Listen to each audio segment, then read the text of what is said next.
And welcome back, Dr. Yes, Endelea, you are talking about the issue of running mate. Welcome back, you're still on the show. This is The Viewpoint. Let's talk about the issue of Kalonzo Musyoka saying that he has been betrayed by Uhuru and Raila team. Just take it away, Doctor. I think before we go blaming people, look at Kalonzo Musyoka in his own eyes. When he claims that the agreement that they signed, along with Right Honorable Raila Odinga, yes, and His Excellency the President, contained the position that he was going to be given a direct ticket to be the running mate of Right Honorable Raila Odinga. That in itself, is quite betraying. The word itself is betraying. That he was told, he signed, and sometimes these people are saying they were not clear of what they signed, and there was a small clause that would have enabled Kalonzo to have a direct being nominated as the running mate of Right Honorable Raila Odinga. Yes. But in this case, I think the problem is bigger than that.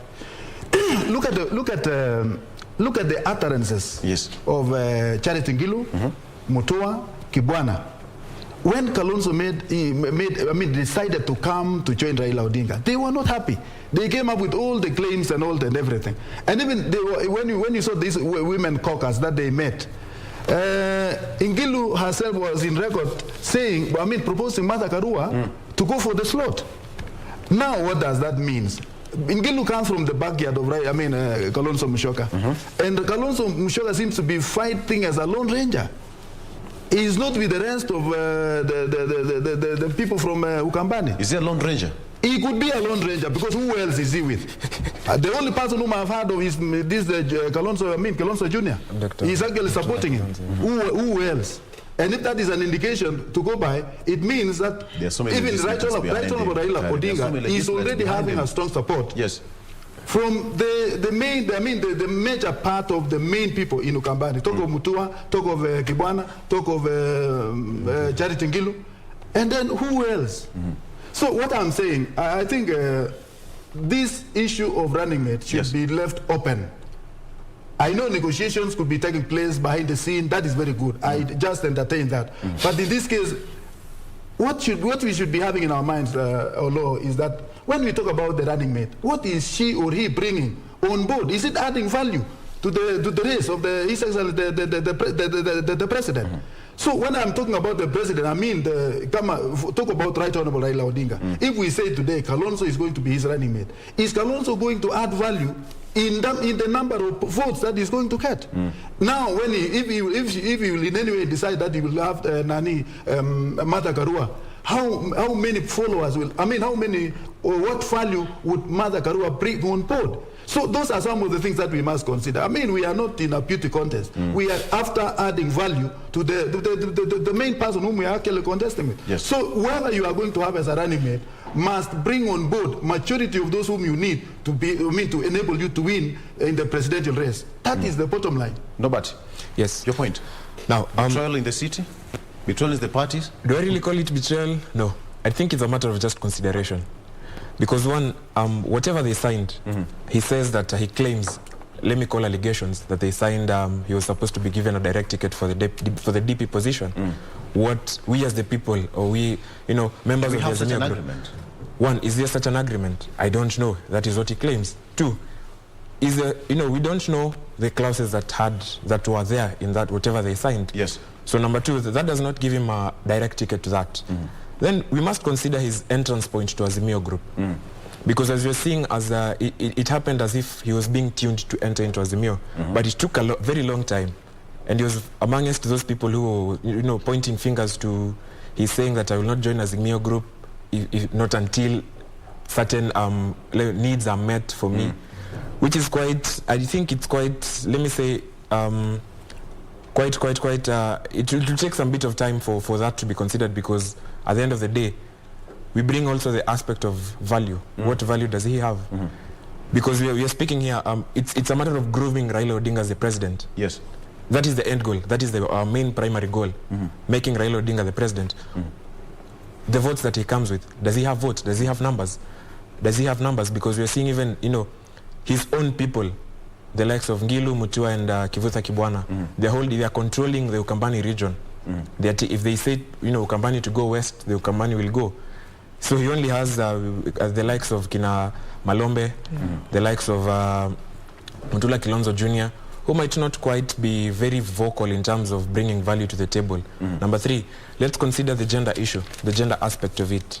Because now where we're moving at, we don't want a scenario where we are having to give certain tickets to, as freebies. Yes. So that to fulfill the gender aspect in this contest.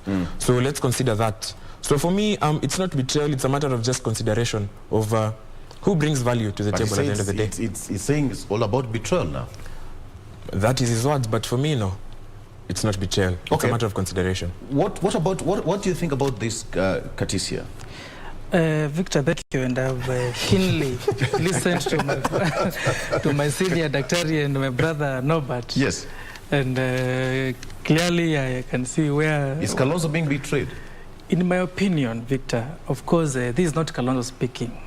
This is his people, his lieutenants, his followers, who are saying, our party leader is being betrayed. You haven't heard him anywhere say that I'm being betrayed. He has always insisted that himself, Raila and Uhuru are at the table discussing how to structure and form the Azimio la Umoja One Kenya government. And this issue of running mate is very emotive to very many people. And it's also very critical into determining who becomes the next president of the Republic of Kenya. The same issue is also affecting Kenya Kwanza, for example. But now, since we are discussing Kalonzo, and I think I've heard my colleagues talking about what value does the running mate bring to the table. Absolutely. That's the most important thing. Actually, don't look at where somebody comes from. Yes. Don't look at, of course it's good to consider gender, but look at the value.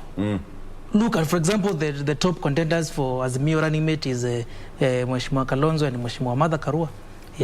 Look at the value they'll bring to Azimio. How many votes will Kalonzo bring to Azimio? How many votes will Martha Karua bring to Azimio? Remember, even in the structure of Azimio, we see President Uhuru Kenyatta being the chair. It is assumed that apart from being the president, he is representing Mount Kenya. Yes. As the chair. All right. We see Raila as the party leader. Of course, he has his larger following from Nyanza. We see Honorable Kalonzo, who is still the leader of Oka, coming to the table. And of course... Is One Kenya Alliance discreet right now? One Kenya Alliance is still in existence in the hearts of the principles of One Kenya. But not in Azimio. That's why we have Azimio la Umoja One Kenya coalition. It is now part of Azimio. Okay. It is part of Azimio. So it is in existence within Azimio. Even Azimio is in existence within Azimio la Umoja One Kenya. There is now one thing. They merged. So One Kenya is still in existence. And remember, even when it came to the issue of the Azimio Secretariat coming up with another council, the one which was deposited to regional political parties, they changed. You saw One Kenya Alliance writing to the registered political parties and also to the Azimio Secretariat. So, Victor, what I'm trying to say in a nutshell is that Kalonzo is a key factor in Azimio la Umoja One Kenya. Is a key factor because... This sounds like double speak, because when Kalonzo was in Ukambani with Honorable Raila Odinga, he said, I am with my brother Raila Odinga to the wire. Whichever position I'll be given, I'm okay with that. I am getting there. You get what I'm saying? Yes, Victor. Here we have got his lieutenant, Mutula Kilonzo Jr., saying that there's a betrayal in the party. Yes. Victor, I was trying to build my case, but I'm getting there. I am getting there. You know, if you look at the composition of Azimio la Umoja One Kenya, just kicked in. Yes. Build your case. And if you look at all these 28, now I think there are 28 constituent parties to Azimio la Umoja One Kenya Alliance. And of course, let's be alive to what is happening in Ukambani, for example. We are seeing the 3 governors who are openly against Kalonzo Musyoka.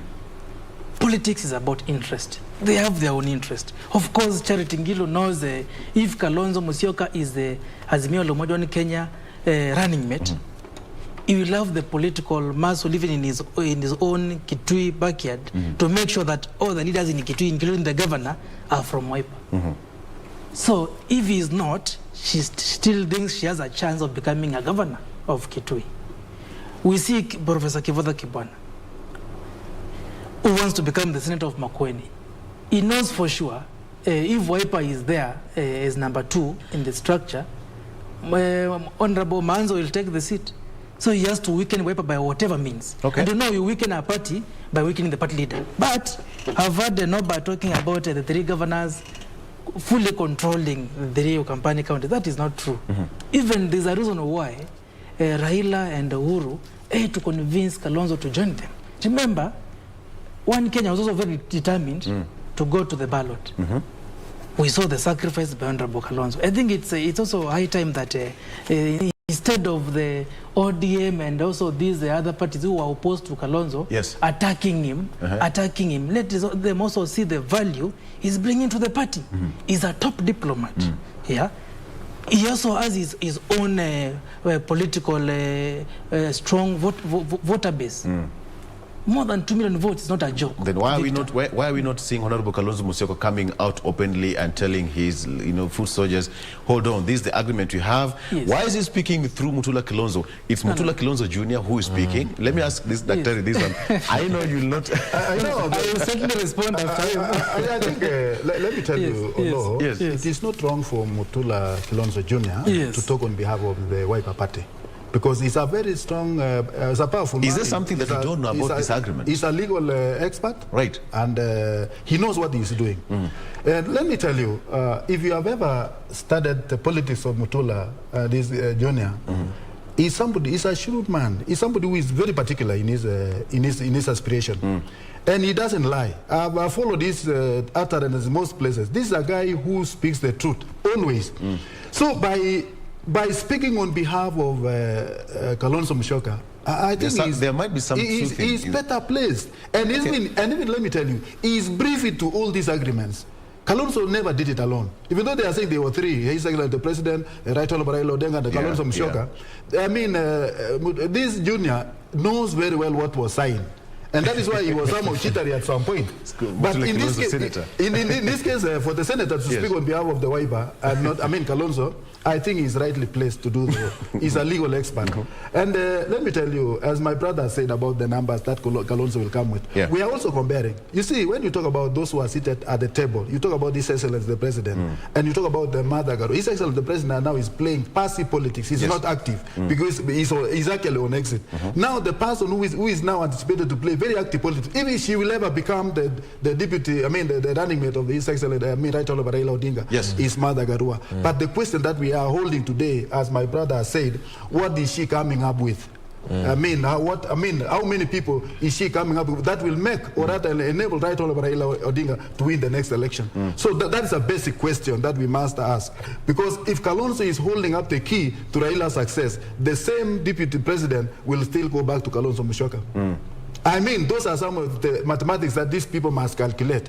But you know, Olo, again, you must know that His Excellency, the Deputy President, has also penetrated quite deep into Ukambani. And we are expecting more than half of the total votes of Ukambani going to UDA. So that is basically what I'm almost convinced. So in this case, as much as my brother is talking about pushing Kalonzo to become the Deputy President, but of course, we must know that the backlog of Ukambani people are with the Deputy President. Victor, if I may briefly respond.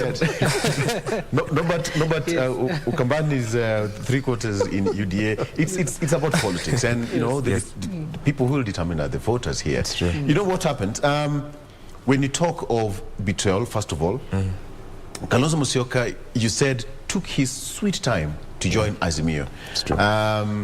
Perhaps it was just a ploy, delaying tactic. But later on he said, you know what, whatever I signed, I don't know what I signed. Then why that long time for him to join?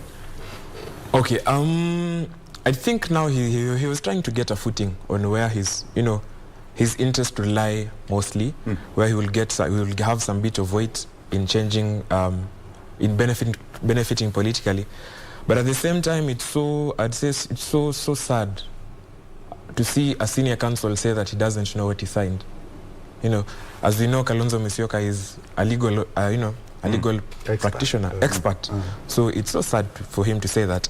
However, I think by him, using that, the time he took as a ploy, I think that is where, the train left him.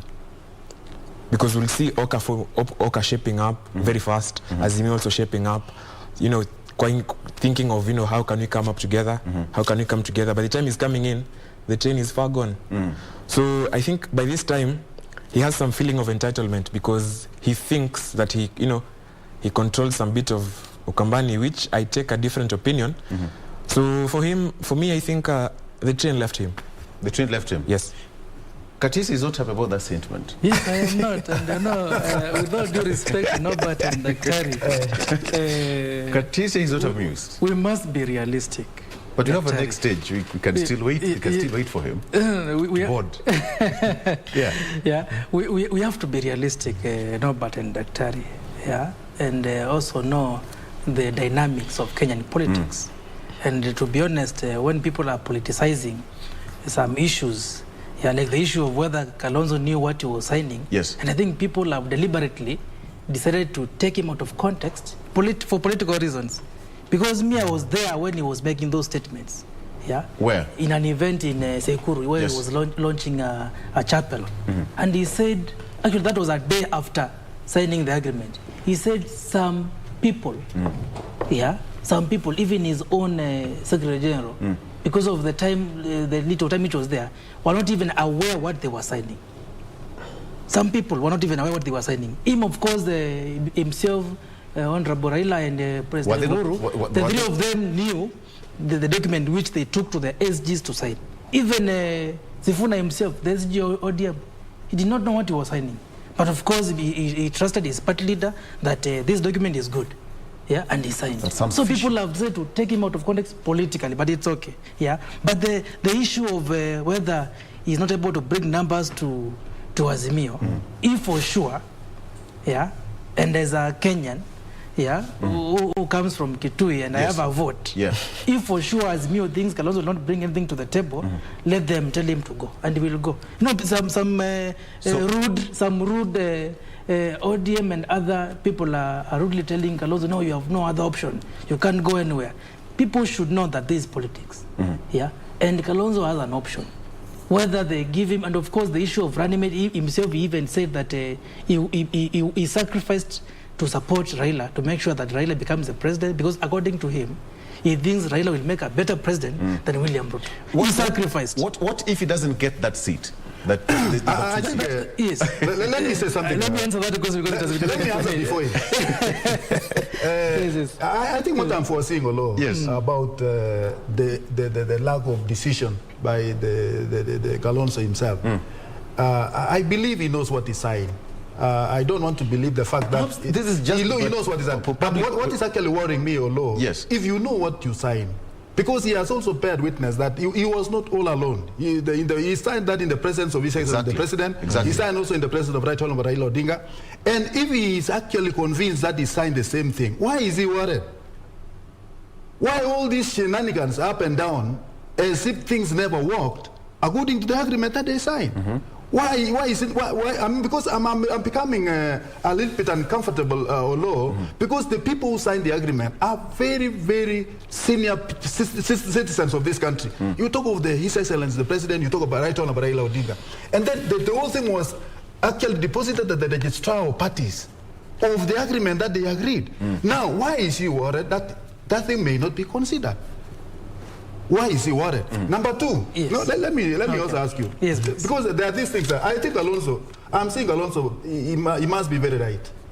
He must be very right. Because of what's actually happening or transpiring in the boardrooms, these people are discussing about a different person altogether. That is why they are floating somebody like Mother Karua, who is also equal to the task. I have no problem with that. They have representatives in these boardrooms. Of course. Yes. And that is what is causing a lot of... We have got minutes taken in each and every boardroom. They have got minutes. Now you are asking a question. Yes. In the event that Kalonzo will not be rewarded as promised, what will happen? That's the Exactly. question. That's What the will question I happen? was trying to answer. And that, the possible answer, Law, is this. Yes. His Excellency Kalonzo Musyoka, if the agreement will be dishonored, You see, time is running out. rightly, he 9 may, days. Yes, time is running 9 out for days. them to name their running. Yes. I'm 9 foreseeing a situation where you will go direct and back the deputy presidency. Even in any position that he has. He will not now demand, he will not give conditions the way he's giving conditions to Asimio. He will say, yes, because of my disagreement, my displeasure about these people dishonoring the agreement, I will totally support His Excellency, the deputy president, for the position of presidency. That is I definitely what is think going there's on. one thing that you're really forgetting here. Yes, Nobert. I'll come to you, Katisya. Okay, there's one thing that you're really forgetting as to why time is being taken. And for him calling all this betrayal, the central factor. What about central factor? As we're seeing right now, we're seeing that Central to some point is a bit divided. They don't have, a strong person to control that backyard. So this is one of the The factors that is president making... said that he's still the man to watch. I think that is words. Central is not divided. They are only supporting, His Excellency, the deputy president. They are not divided. It is divided. Yeah, they are not. It is divided. For me, I think it's divided because we're seeing why are we seeing situations, the likes of Kina Deritu Murithi backing up Honorable Raila Odinga publicly. So this factor, that the central factor, is what is, I think, taking time for at least the Azimio group, the Azimio Oka group, to decide on who to take for the position. Because we must also consider Central is one of the biggest voting blocks in this country. So that is also a factor to this. So it must be considered in this debate. So that is why time is running out, 9 days left for them to mention. But this factor must be considered. The factor might be considered. Remember, the president is the patron of the Azimio Oka team, all right? Yes. So whichever way, so to speak, they are covered. Mount Kenya is still covered. Yes, because exactly. the winning team is still in government and the patron is now That the is head. not true. That is not true. That is not true. The president is going home. That is why I was saying he's a passive. His participation is passive, not active, because he's not contesting. So he's only giving the direction. So in this case, the next government must be formed by somebody else other than His Excellency the President himself. I disagree. So if now, Being a patron of a ruling party if they will succeed is as in good bringing as people being like Mother Garua in the board, government. Unajua, if they succeed by bringing people like Mother Garua, Yes. Mother Garua is going to be an active politician because being a running mate of the president, of course that one she will be the deputy president of the Republic of Kenya. So in that case, I call that one active politics in the mainstream. Yes. So when you look at the president who is now retiring, or rather his tenure is gone, he's only giving, he's maiding, to give the direction of where the next government will be. That is his aspiration, which can either be accepted or rejected by the public. Yes, So yes. in that case, those options are open. But in this case, what my friend is saying about Kalonzo is actually from the ground. He's saying Kalonzo has the majority of the people behind him.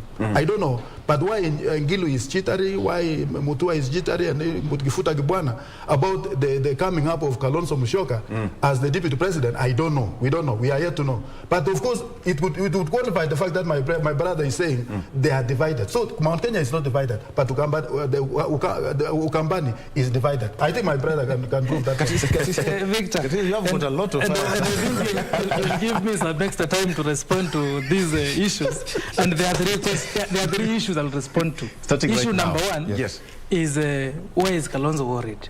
And issue number two, what will happen if he is not given the running mate position? And of course, issue number three, the issue of President Uhuru Kenyatta, whether he's in active or passive politics. Why is Kalonzo worried? When you are entering into an agreement, and especially a political agreement, you enter into such an agreement with a lot of expecting good faith from the other parties in that agreement. When Kalonzo was entering into this Azimio One Kenya coalition agreement, Yes. he entered in good faith, believing that Raila and his people, President Uhuru Kenyatta and his people, are also entering into this agreement in good faith. What happened a few days later? The agreement, which was deposited with the registered political parties, was amended and another one was deposited, whereby the number of even the positions which were given for the council members were changed. Yeah, there are people who did that without his knowledge. Yeah, let's also bear in mind that the top players in Azimio One Kenya. Do we have evidence to that? Of course, there's evidence to that, Victor, and you have seen it being spoken by these various political players. You also saw Tuju himself responding to that. Yeah, the top players in Azimio One Kenya are people aligned to Raila and those aligned to President Uhuru Kenyatta. You see, they have also formed another group, which will now determine who is the running mate. Yes. Of course, you see names. If you talk of Jeremiah Kioni, you see of Kenya, you look at the other side, you see Raila's people. And Kalonzo, remember, he was, by changing the name itself, Azimio One Kenya. It means you are having Azimio, the way it was before, with Raila and Uhuru. Then there is One Kenya, with Kalonzo and his team. Yeah. Of course, he is worried because why are the few basic issues which they have agreed upon being amended without him being involved? Remember, Victor. What are some of these issues which are amended? Of course, the structure of the coalition, the coalition party. Yeah, the members of the coalition party. After the Rio Kambani governance, of course, they managed to also get the team of the other affiliate parties to Azimio. They said, this is not the three-legged stool. These are four-legged table. Stool. Table, actually, because though it's four-legged. And of course, they were the likes of Mutua and Kibwana and Gilu were complaining that they felt they have been sidelined by the entrance of Kalonzo. So they were playing politics. And of course, they even issued the ultimatums. And I'm sure Dr. would have been very happy if they went to Kenya Kwanza. Dr. would have been very happy. And the same Dr. now, Victor, as I go to the other question of whether what are the options for Honorable Kalonzo if he's not given the running mate. You have said, you have heard Honorable Kalonzo himself say that, and I was actually following what was happening in Jacaranda. That he endorsed Raila unconditionally, Rosafi.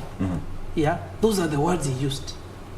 After considering Raila and Ruto, and also looking at the interest of Kenyans, he sacrificed for Raila. When he was in Mwingi during an event where a bishop was being consecrated, and Raila was there, he even responded and said, whichever position I am given, I want to support Raila and make sure that Raila becomes president.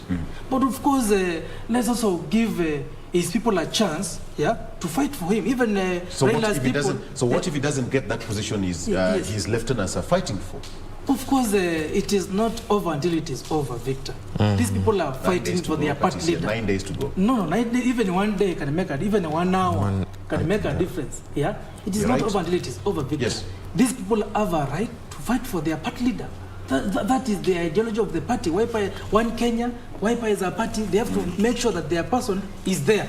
But this notion that if he is denied the running mate, he will go to Kenya Kwanza. I think, Dr. I'm sure very many Kenya Kwanza people are waiting for that. And they are hoping that he joins Kenya Kwanza. But I think, of course, this is politics. I think that is should be the list of the worries of the Azimio One Kenya. But there should be a question, a lesson, which Azimio also needs to learn. Remember, this fighting for power, because now clearly they are fighting for power, will give advantage to Kenya Kwanza. Let them quickly sit down and agree on a running mate who will deliver victory to Azimio One Kenya coalition. Victor, looking at the role of President Uhuru Kenyatta, and I want to disagree with my senior, Daktari. President Uhuru Kenyatta is playing a very active role in Kenyan politics right now, not passive. Azimio One Kenya is a political party, is a coalition political party, not an alliance. He is a chairman of a political party. Are you saying that a chairman of a political party is not playing an active role? He is actually, if you look at the people who are governing Azimio One Kenya, his main people are there. Even this team, which is being used to pick the running mate, his main team is sits there. at the executive board. Exactly. Even when it comes to forming the government, I'm sure very many ministers, CSs will come from Mount Kenya. But the question is, doesn't Uhuru Kenyatta believe that he can deliver Mount Kenya for Azimio? Why do they think that they need to get Martha Karua so as to get to deliver Mount Kenya votes? And that time Mount Kenya is divided. Of course, Uda, Kenya say that, all Mount Kenya belongs to Kenya, but Mount Kenya is divided. So, if already Uhuru Kenyatta is delivering Mount Kenya to Azimio, Mheshimiwa Kalonzo also has a very large following in Eastern and also even in the coast, Northeastern. Yeah, he should also be given a chance to deliver to Azimio, because all they want is to form a government. I heard sentiments of the likes of Odull and of course Charity Ngilu, of course when they are trying to fight Kalonzo being a running mate. These people of course are fighting for positions. Yeah, they are fighting for their own political interest. But the truth is, even every Kenyan is aware that Kalonzo will make the best running mate to Raila. But of course, looking at the issue, the past issues between Raila and Kalonzo, of course, how NASA fell out of mistrust, ODM supporters and also Wiper supporters, there were a lot of mistrust. You saw how... Okay.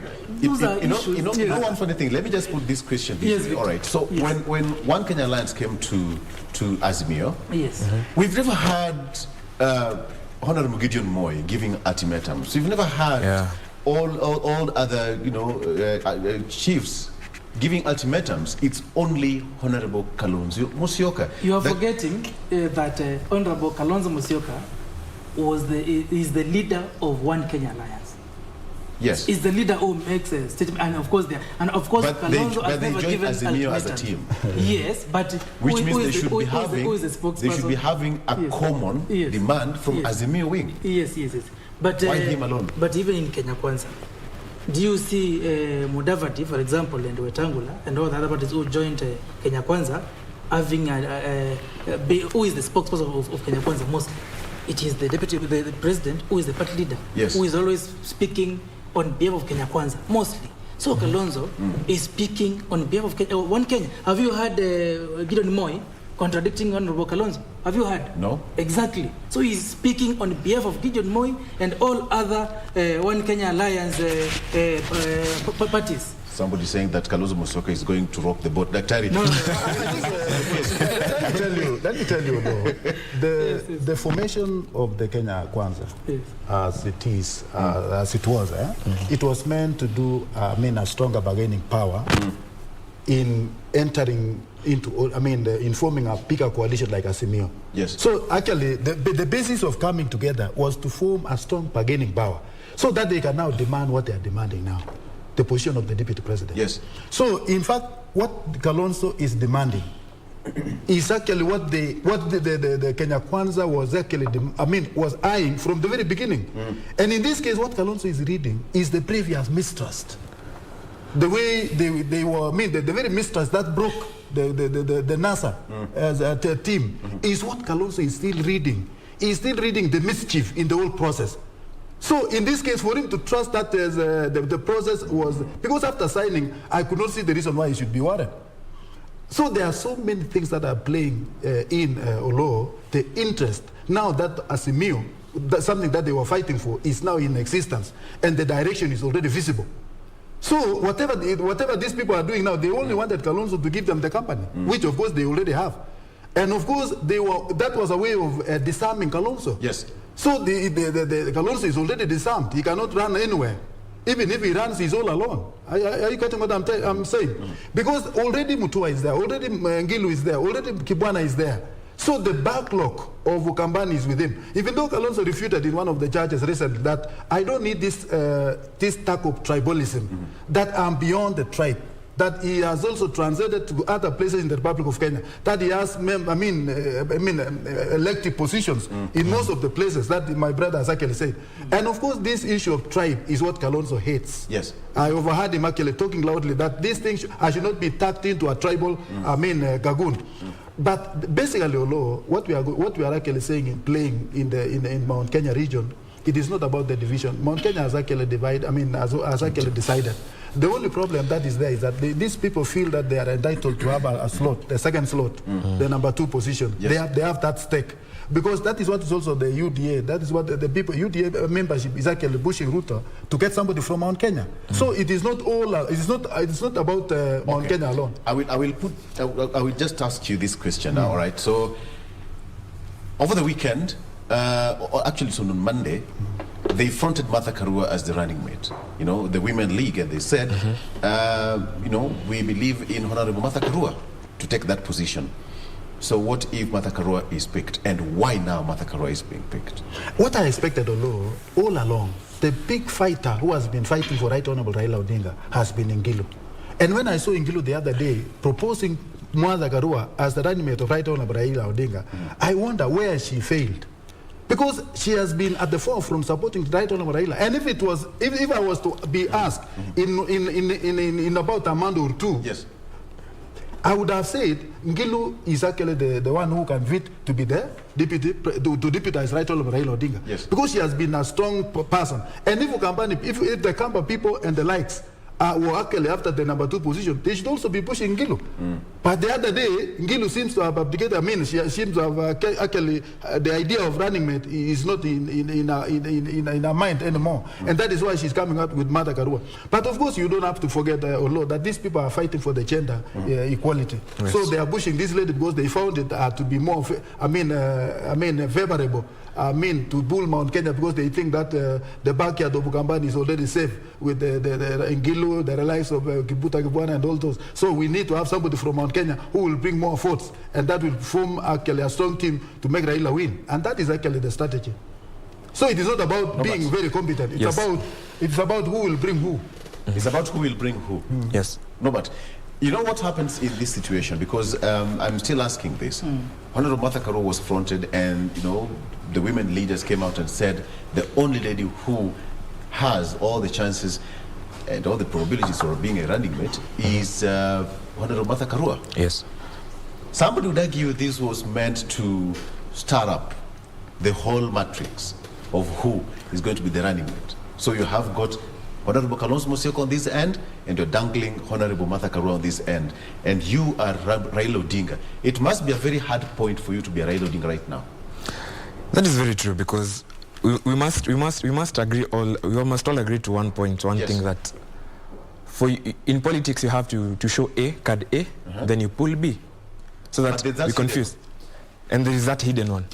At the end of the day, it's a matter of we are trying to play different we can say different agendas here. One, we must consider gender, so that for it to be seen as Azimio to be one of the political groupings that consider gender as one of its key things. Two, I'll go back to this point. The central factor is also important.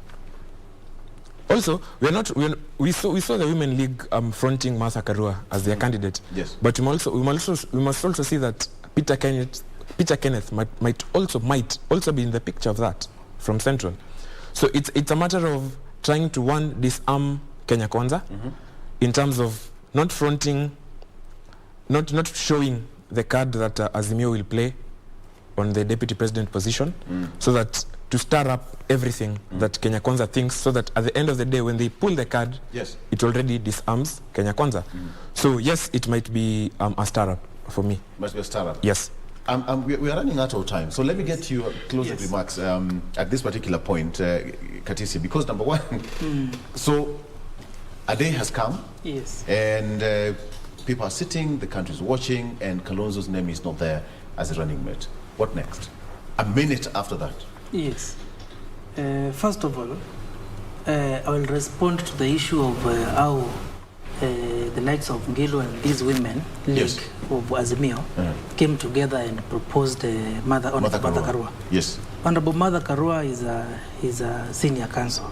I respect her a lot.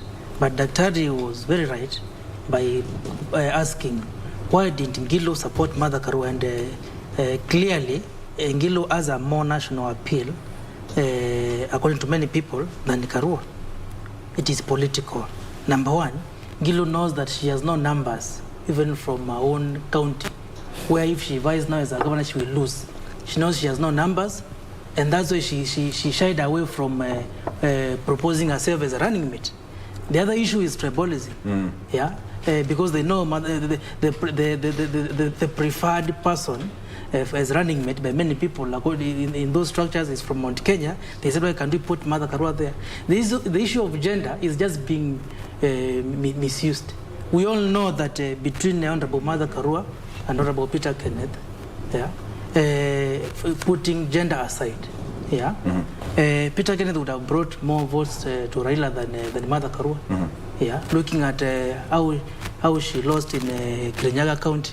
Yeah, issue of now trying to compare Kalonzo and Martha Karua. I think Kenyans are watching. Those people who are comparing Martha Karua and Kalonzo, they are not being realistic. They are playing politics. But now to respond to your question and give my final remarks, Olo, is that in the event that by 28th of April, Honorable Kalonzo Musyoka is not announced as the Azimio la Umoja One Kenya Alliance running mate, there will be political consequences. Whether he chooses to stick to Azimio la Umoja or go out of Azimio la Umoja, that's his own personal choice. Yes. Because he has a choice. Those people who are telling him there's no way you can go, they are very wrong. He has an option. They should know that. If he can even go all the way to the ballot, he has an option. Remember, he has the Wiper which endorsed him as the presidential candidate. Yeah. The other issue is that, and if he decides to stick to Azimio, yeah, as another member, yeah, because that's also another option. The question is, would he have brought more value to Azimio as a member or as a deputy president? That's the DQ. That's the big question. Yes. Is truth be told that UDA and Kenya Kwanza have traversed this country. They have also tried to intrude into Ukambani, for example. That is the truth. Yeah, and we need somebody who can stop Kenya Kwanza from successfully intruding into these the regions. Remember, in 2013 and 2017, Raila and Kalonzo got so many votes, Now that they have the support of President Uhuru Kenyatta, it's just a top-up, and they will win. But my advice to Azimio la Umoja presidential candidate, Honorable Raila Odinga, is that he is the leader of Azimio. He is the party leader. Let him put all these political interests of his people aside and make a sober decision and lead this coalition. And number two, I want to urge Honorable Kalonzo Musyoka. Yeah. He also has a role to play by bringing his people together. If he brings Ngilo Mutua and Kibwana and all Ukambani leaders together, yeah, and they speak with one voice, I'm sure they'll negotiate better that way. You know what, but when they are fighting, Dr. says that yes. Honorable Kalonzo Musyoka should just cross the floor and come to the UDSI. No, of course that's what Dr. wants. But as I conclude, Victor, there's more room for him. Yes. As I conclude, there will be more harm to Azimio if Kalonzo is not running mate. Yeah, there will be more harm. Let the Azimio, that team which is speaking the running mate, know that. Yeah, there will be more harm because this guy is bringing a lot of input to Azimio, a lot of value.